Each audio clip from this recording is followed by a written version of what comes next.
The battle without swords.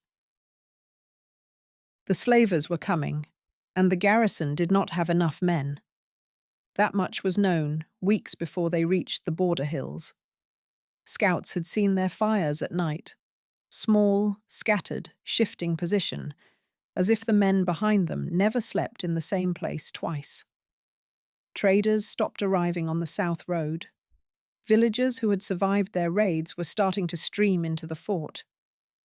Other than basic intelligence like numbers, weapons used and such, the soldiers inside the fort did not press for details. The garrison, where Ran was stationed, at what was supposed to be a quiet portion of the border to the northern wastes. Its walls were thick, its gate reinforced with iron, but like much of the strongholds along the inactive wasteland border, was generally undermanned. The slavers knew this. They were a hard, aggressive people, remnants of the Vikings that had gone even more feral and barbaric with the demon incursions. Ran had been stationed there for 2 years. He wore the church colours and carried its seal on his belt, though most days he worked in the stores rather than on the wall. His right leg dragged slightly when he walked, an injury from a clumsy fall off a ladder that was worse on cold mornings and uneven ground. The pain was steady and familiar, something he worked around without comment. Like most boys, he dreamt of jousting, shiny armour, knights with flowers on their lances and cheering to their names. He had taken those dreams a step further and had sought admission to the paladin order. Like all recruits, he had been trained and tested vigorously. Finally, he had been summoned by the Discernment Council and politely informed that he was to serve as a man-at-arms and had not met the grade for that of squireship. They spoke of obedience to the Lord and usefulness and service where one was most needed. He bowed, thanked them, and reported as ordered. Some days he believed he had accepted it. Other days, resentment sat in him like grit, irritating every thought. On days like these, however, as panic pressed inward in the eyes of incoming villagers, he began to see the purpose of his service. Carts arrived with cracked wheels and uneven loads. Livestock crowded the outer yard until the smell of sweat and dung settled into the stones. Children cried at night and were silent during the day, clinging to skirts and sleeves. The well was drawn from constantly. Bread was broken smaller each morning. Ran had been assigned as a quartermaster's assistant, which was generally seen as easier work, even though it touched everything that kept the fort alive. Water, grain, dried meat, tack, armour. Now with the fort bulging at the seams from fleeing civilians, Ran was suddenly very busy. Civilians brought supplies with them when they fled inside the walls until they ran out, and then the stores mattered more than prayers. Ran checked everything twice and helped with distribution. His parents had run an inn on the south road. In an inn, small failures in storage spread fast. One bad barrel could sour a week's profit and a family's name. The senior quartermaster, Hale, was competent and experienced. He followed standard tests. He did not ignore details. He simply did not repeat a check unless the first suggested a reason. Ran repeated checks regardless. Ran moved before orders reached him.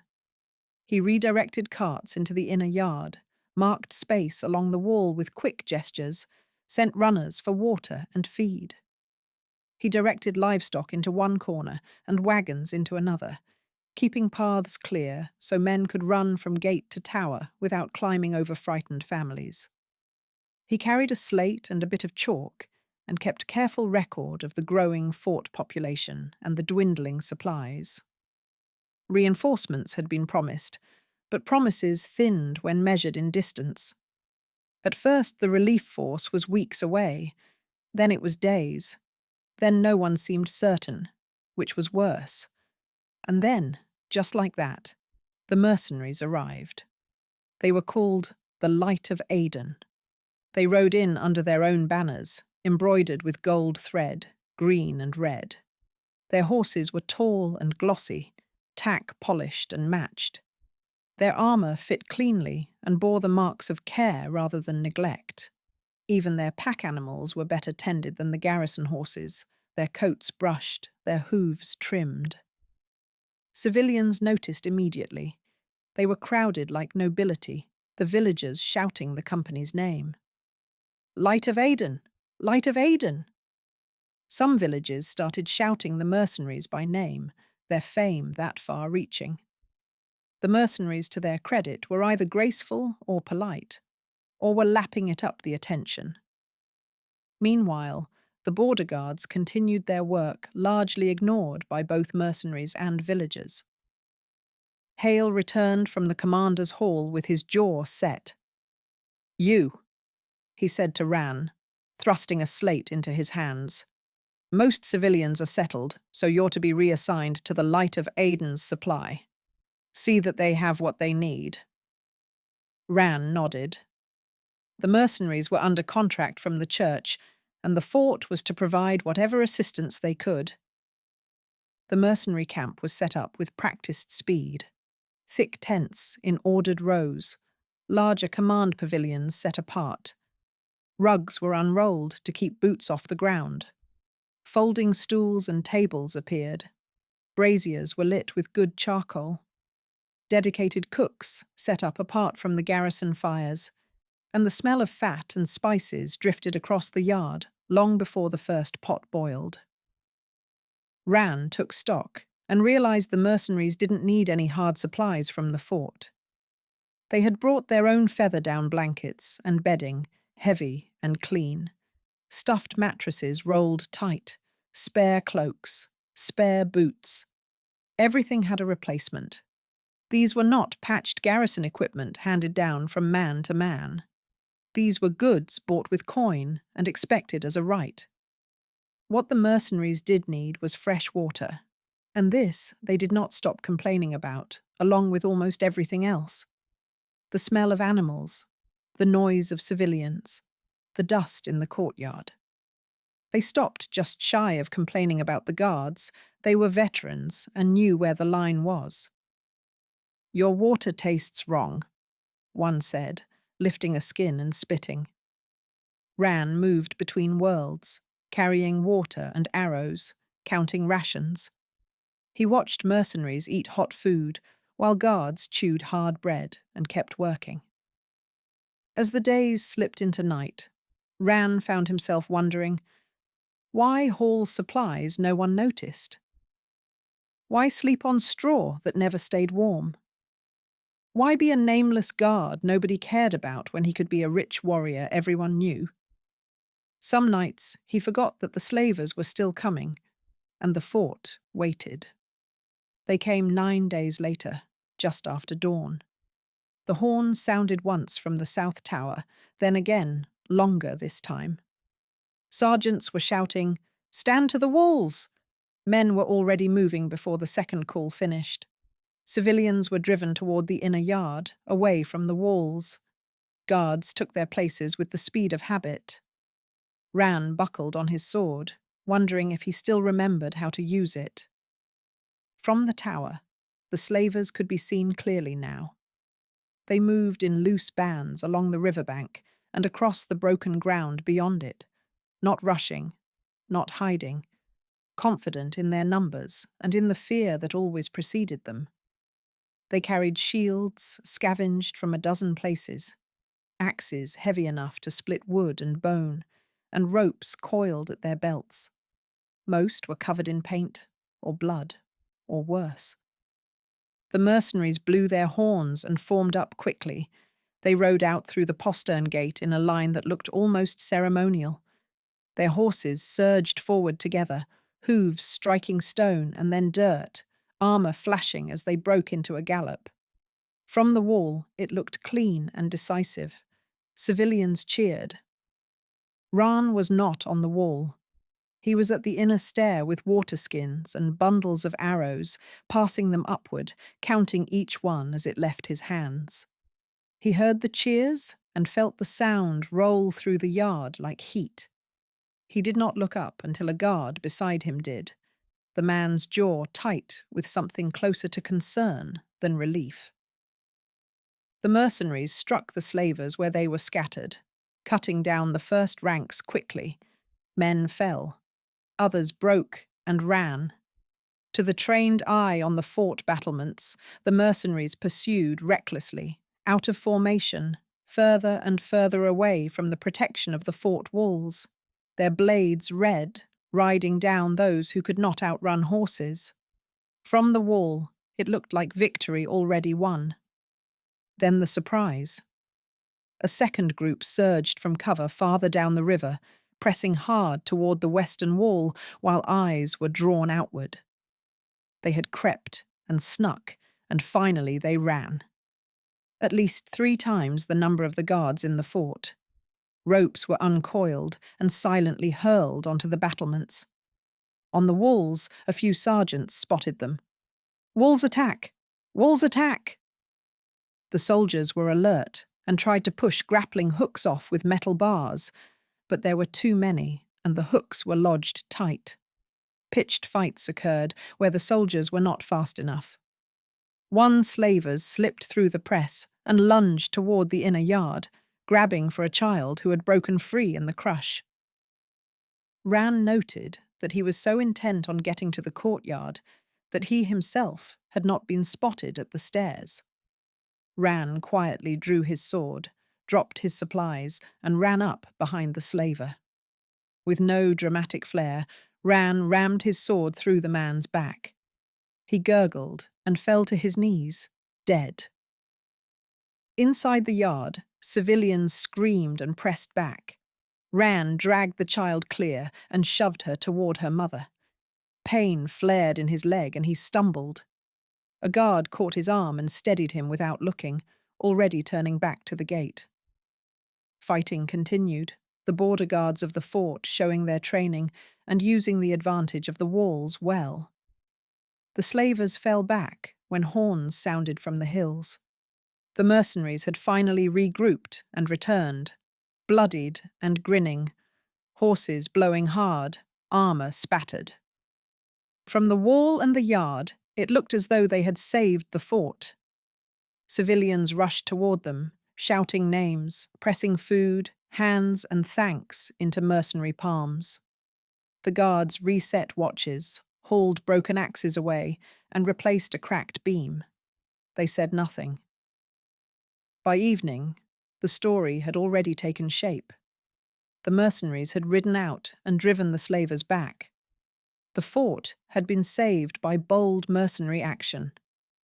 Ran worked until his arms ached. He helped hail inventory what had been lost and what would need replacing before morning. When he passed the mercenary tents, laughter spilled out. The smell of alcohol hung heavy in the air. That was when he noticed her. She stood near one of the larger tents, helm off, hair loosened now, falling against her shoulders. Her armor had been cleaned, dents polished away. She laughed as one of the mercenary captains spoke, her hand resting easily on her sword belt. When she turned, her eyes met Ran's briefly, and she did not look away. Later, when he brought waterskins to the officers' pavilion, she was there alone. "I hear you managed to clip one in the back and saved a child," she said. "Most men freeze." Ran nodded, unsure what to do with the attention. His body reacted before his thoughts could stop it. Heat rose, sharp and unwelcome. He shifted his weight and kept his eyes low. "We ride again if they test us," she continued. He thought of the charge, the cheers, the way civilians pressed close to men whose names they knew. "You ever think about riding with us?" she asked. The question landed harder than he expected. He saw the tents, the rugs, the braziers. He saw the feather bedding he had carried himself. He saw men who would ride out and leave and still be thanked for it. "To be honest, yes. But I have my oath and my duties," he said. She smiled as if she had expected that answer. Over the next 2 days, their paths crossed often. Sometimes it was nothing more than a glance or a word as he passed with supplies. Sometimes she asked about the fort, about his work, about how long he had been stationed there.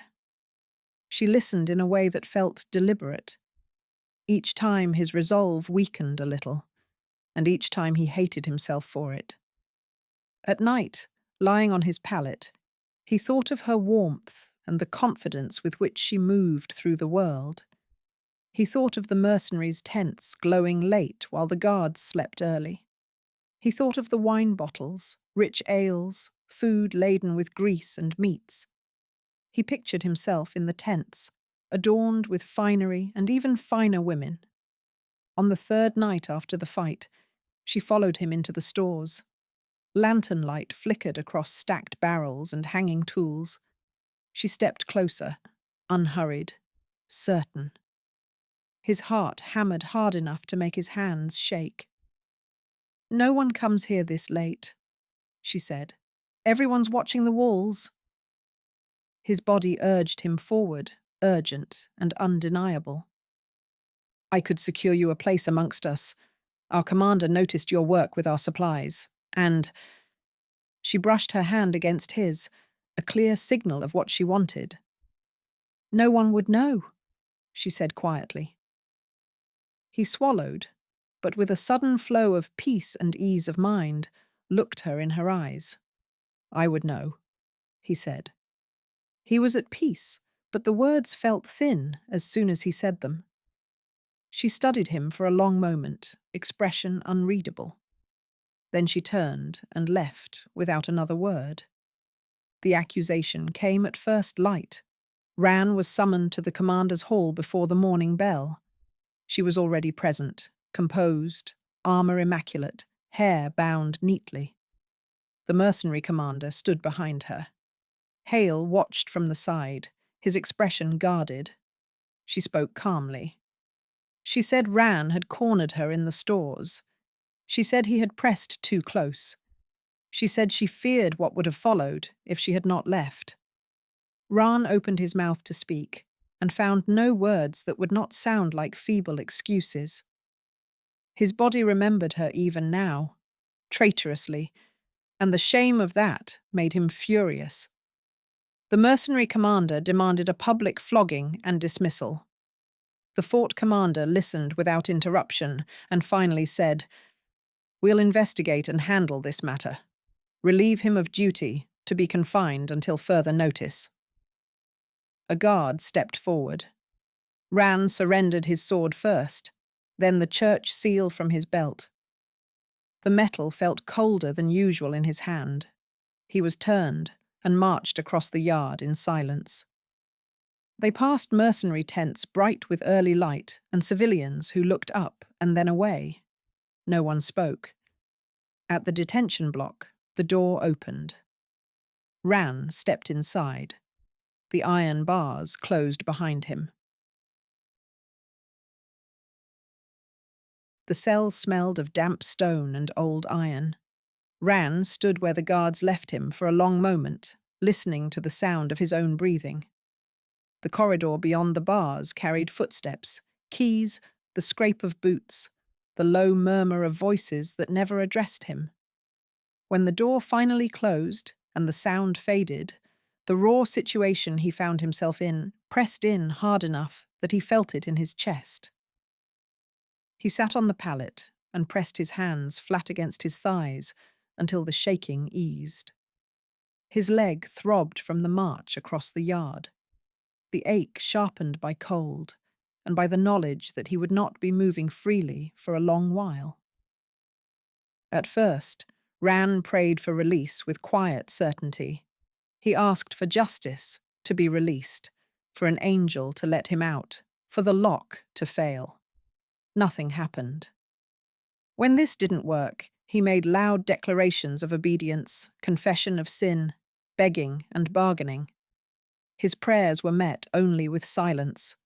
Time slowed until it felt viscous. As days passed, his prayers lost their structure. He no longer asked to be freed. He asked only to endure. He tried to surrender without condition, to want nothing at all. His body refused to cooperate. Even here, even now, it remembered warmth and nearness. Desire returned without permission, unwelcome and humiliating. He lay awake on the pallet, fists clenched, and wondered why doing the right thing felt indistinguishable from doing the foolish thing. The thought returned often, uninvited and persistent. A month passed. It passed slowly, each day indistinguishable from the last. It was during that month that the dreams began in earnest. He saw the well he tended each morning. The stone ring was familiar, worn smooth by years of hands and rope. The bucket lay where he always left it, the rope coiled neatly beside it. He lowered the bucket and watched it descend. Finally, he understood. The water below was corrupt. It was not foul. It was not clouded. It was simply altered, darkened by a shadow that should not have been there. He began to listen more carefully to the sounds beyond the bars. He heard guards complain of fatigue. He heard a horse refuse water and be led away. He heard a man curse softly while drinking. None of it was dramatic. None of it would have mattered to him once. Now it lodged in his mind and would not leave. Finally, after persistent requests, Quartermaster Hale came to visit. Hale looked tired. His movements were careful, his expression guarded. "The water," Ran said. His voice sounded hoarse to his own ears. "Is poisoned," Hale frowned. "You've said that before." "I know," Ran said. "But it's subtle. Too subtle for the standard tests. It doesn't foul the taste at first. It weakens over time. It makes men thirsty without quenching it. I've seen it before. On the road. In inns that failed without knowing why." Hale studied him for a long moment. The silence stretched. Then he nodded once. "I'll check again," he said. "Your way." The well was sealed before midday.